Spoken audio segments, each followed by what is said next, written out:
Hey guys, I'm Ted here to continue our lecture on mass production, and for this lecture we're going to pick things up right where we left off. We last left off looking at the bicycle and looking at the burgeoning automobile industry. We spoke about how the automobile industry was still largely largely just regulated to the upper classes, to the very wealthy. The early automobiles were opulent luxury items that really only the very wealthy could afford. And things largely stayed that way until the rise of the career of Henry Ford. And Ford himself was born in Dearborn, Michigan back in 1863. And he lived a very long time. He lived to the end of to see the end of World War II. He grew up on a farm, and from an early age tinkered with steam engines. He worked for a time as a generator at one of Edison's plants. And then this time working for Edison as a generator engineer, it would provide him with the skills and the tools later needed to build his own industrial empire. Ford would build his very first vehicle, known as the quadricycle, back in 1896. It resembled a very boxy bicycle. Now, Ford constructed the engine himself, and he had a very hands-on role in the construction of the quadricycle. However, and humorously I should say, he forgot to include brakes in his design. Now, when Ford began manufacturing automobiles, they were still seasonal, being used only really in the summertime. Ford decided to build vehicles that could be used all year round. They would be enclosed with enough warmth so that drivers will be able to operate them in the midwinter, and sturdy enough to survive the very primitive road system in the Republic. He also wanted his vehicle to be simple enough so that the owners could repair them, and inexpensive, so that many more will be able to acquire his vehicles. Now, Ford presided over the creation of the automobile mass market in the United States. He wasn't merely interested in producing automobiles rather than mass producing automobiles, taking advantage of economies of scale and standardization. Already in 1906, he began making automobiles more affordable so that the average worker will be able to afford one. Now, this was a page out of Carnegie's playbook, taking luxuries and converting them into necessities. Ford accomplished his goal. He accomplished his goal by using interchangeable parts and taking advantage of new industrial machinery. The Ford Highland Park factory outside of Detroit was railroad adjacent, so that all the components, all of the contingents necessary to construct one of his vehicles could be brought in. And he used his factory to produce his Model T, the only automobile that was made in that factory at the time. He used alloy steel, which was lighter and stronger. Pressed steel parts that had been developed for the bicycle industry that we spoke about in our last lecture. He used those parts instead of the heavier metal casting. Now, like Carnegie and Rockefeller, Ford was obsessed with modernization and continually made improvements to his factories. Between 1910 and 1930, Ford, through his factories, would build over 15 million Model T automobiles. This revolutionary vehicle democratized motor vehicles in the United States.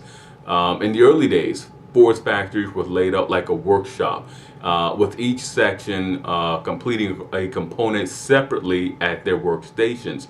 That persisted until 1913, when the factory switched over to a moving assembly line. At the assembly line, each worker stood still while the conveyor belt brought components to him and moved components past him. This allowed the worker to specialize on one aspect of the manufacturing process, and this was echoing Adam Smith's division of labor. This also had the effect of making workers more uniform. This method increased the rate at which vehicles could be produced. Now, automobiles, they were completed about every minute at its factories. And Ford would go on to produce somewhere around 200,000 vehicles in its first years of operation. Um, to around 200,000 vehicles a year during his first years of operation, I should say. And this, of course, was due to his implementation of the assembly line. Now, the automobile industry served to fuel other industries, just like settling the West fueled the lumber and oil industries, or the railroad industries fueled the steel and the coal industries. Ford needed lamps. He needed 1 million lamps, 400,000 cow hides, 6 million pounds of horsehair, and 2 million square feet of glass for windows for his automobiles. Ford was immediately recognized as one of the great heroes of his day for his achievements, and he developed this reputation as a great industrialist almost instantly. His reputation was so great that in 1917, following the Russian Revolution, Vladimir Lenin invited Ford, who was an arch-capitalist, to Russia to provide a crash course on instruction on industrialization. Now, the novel Brave New World further expands on Ford's standing among his contemporaries. In the novel, time is depicted, or I should say calendar time is depicted as AF, which stands for after Ford. And Brave New World, I should say that it is it depicts a dystopian future, where people are sort of like automatrons. And in the novel, Ford is really an icon of worship, and people make the sign of the T for the Model T, it's a lowercase t, on their stomachs, to sort of show how Ford's reputation and its legacy sort of endures in this dystopian future. Now, workers at the plants sort of they had a very high turnover rate. As manufacturer grew to see the importance of the machines, they also began to see the importance of the labor, their laborers. And this was a great problem for all the industrialists of that time, as things became more streamlined, the work became more monotonous and dull, there were workplace injuries, and some people just left. They would simply leave the job and not come back because it was simply unappealing. Now, in the early Industrial Revolution, really up until the middle of the 19th century, skilled workers dominated the industries. And as we have seen since about 1870, up until really the first decade of the 20th century, skilled workers were being really phased out, and unskilled laborers were being brought in. These unskilled laborers, they came in, they did their job, but they increasingly became responsible for only a small portion of the work. And as I stated earlier, this work was very monotonous and repetitive. Now, this boredom led to this monotony, this rigid regularity led to workforces, particularly at Ford's factories, leaving. It's been estimated that the workforce left 3 times over during the course of one calendar year. When you think about it, it's a guy getting a job in January, leaving the job in April, a new guy coming in April, and leaving before the fall, and one guy lasting only through the fall before he left. So it's very hard to build efficiency, very hard to maintain high production levels when the workforce is leaving like that. And Ford, he introduced this this long-term bonus to sort of head off worker turnover. But that really failed as well. Even with that long-term bonus, they still had this flood of worker turnover. So Ford eventually came up with a new idea, and he did this by deciding to pay his workers a great deal more than all of his competitors. Now, back then, the going wage for an industrial worker was approximately $1.25 to $1.50 a day. Ford raised the pay of his workers to $5 a day. He also reduced the work hours from 9 to 8 hours a day. Now, those two were just revolutionary moves that made working for Ford the most attractive job in the country. The wage increase, along with the 3-year bonus, made it more likely that workers would stay on the job. Now, retaining its workforce improved the quality of its factories. It cut down on the inconsistencies that came with having to continually train replacements. The extra income allowed Ford's employees to actually purchase the products they were producing. And to go along with the improvements to employee wages and industrial standardization, this period saw a rise in the scientific efficiency studies. Now, Frederick Winslow Taylor, and really Frederick Winslow Taylor is best remembered for his work dealing with time and motion studies. He was noted for his desire to increase efficiency, but he suffered a nervous breakdown early on in his life while he was attending university. And his doctor recommended that he take a simple factory job as a way of sort of recuperating. Taylor was an innate genius, and his genius soon came out, and he eventually transformed the work that was being produced in the factory. Now, outside of industrial pursuits, Taylor is also noted for redesigning the tennis racket. He also redesigned the golf putter, and he dabbled in growing new strains of grass to improve the quality of the greens upon which golf was played. Now, Taylor liked he really liked time operations, and he tested factories for their efficiency. And he wrote 2 books, Shop Management and The Principles of Scientific Management, which really became standard text in management studies. One of his most well-known studies was the use of what was an observation or a study of coal and iron ore shovelers at a Carnegie factory. Taylor, from his observations, went on to redesign the shovels the men used and introduced a new shoveling motion that increased the daily amount of the tons shoveled a day from 12 to 47 tons. Now, unfortunately, this enabled the Carnegie Company to cut their shoveling workforce by more than 450 men.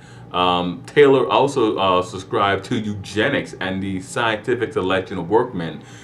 He was noted for saying that employers should look for workmen with low intelligences and ones who closely resembled animals for menial labor. It's a very harsh view on the working force from Frederick Taylor. Frank Gilbreth. He really took time and motion study one step further, and he did this by really coining the term Thurblings. And Thurblings is really just his name, Gilbreth, spelled backwards with the T and H transposed. Thurblings describes a unit of muscular movement. Gilbreth is also famous for being the subject of the autobiography Cheaper by the Dozen, written by 2 of his children, and the subsequent 1950 movie. Now, Tamayo was another prominent efficiency expert or time management observer. And he's most famous for an experiment he conducted at the it was at the Western Electric Telephone Company, and this experiment is known as the Hawthorne experiment. Now, Mayo really focused on the psychological aspect of industrial work. Mayo was an Australian. He rose to become a professor at Harvard Business School, and he conducted long-term research assignments or research experiments in Chicago. He observed a workforce composed of a group of women, multiple groups of women, who composed telephone company for Western Electric. Now, the experiment included making subtle changes such as increasing light in the office spaces, in the workspaces, changing the wall color, playing music as the women worked to see if this increased their productivity. And Mayo found that every time a new variable or change was made to the work environment, the productivity rose. Now, the logical conclusion was that it was important to give your employees a comfortable working environment to maximize efficiency. Well, Mayo also kept a control group, where he kept the environment the exact same. He made no changes in their work conditions, and he found that the control group also experienced increases to their productivity. So Mayo then returned to the workers. He then returned the workers' environment to their starting condition. Took away the music, took away the brighter lights, and took away the painting on the wall. Returned the wall painting color to its original color. And he found that that once he returned those conditions to the workers' environment to their starting conditions, productivity still rose. So Mayo concluded that what really drove the workers' productivity was the attention spent on them, what the time spent on them. And this study led to companies